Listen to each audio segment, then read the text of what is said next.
ജമ്മു കാശ്മീരിൽ നടന്ന കനത്ത വെടിവയ്പ്പിനെ തുടർന്ന് സൈന്യം 2 ഭീകരരെ വധിച്ചു. ഭീകരരുടെ നുഴഞ്ഞുകയറ്റ ശ്രമം വിജയകരമായി പരാജയപ്പെടുത്തി. Chinar corps India army X handle ഒരു പോസ്റ്റിൽ ഓപ്പറേഷൻ സ്ഥിരീകരിച്ചു. സുരക്ഷാസേനയും തീവ്രവാദികളും തമ്മിൽ കനത്ത വെടിവയ്പ് നടന്നു. 2 തീവ്രവാദികളെ ഇല്ലാതെയാക്കി. നടന്നുകൊണ്ടിരിക്കുന്ന ഓപ്പറേഷനിൽ സുരക്ഷാസേന നുഴഞ്ഞുകയറ്റ ശ്രമം പരാജയപ്പെടുത്തുകയും ചെയ്തു.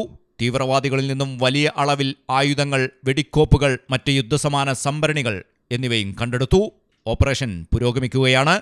ബുധനാഴ്ച ബാരാമുള്ളയിലെ ഉറിനാലയിലെ സർജീവനിയിലെ പൊതുമേഖലയിലൂടെ ഏകദേശം 2-3 അജ്ഞാത തീവ്രവാദികൾ നുഴഞ്ഞുകയറാൻ ശ്രമിച്ചു.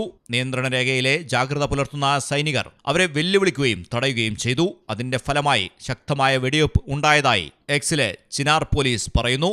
News desk Malayalam television. അക്കരയുടെ പൈതൃകം, ഇക്കരയുടെ കൗതുകം. Aldan Arabian bakes. മനസ്സും വയറും ഒരുപോലെ നിറയ്ക്കാം. രുചികരവും ആരോഗ്യപ്രദവുമായ അൽദാൻ ലബനീസ് കുബൂസ് ഇപ്പോൾ കേരളത്തിൽ എവിടെയും ലഭ്യമാണ്.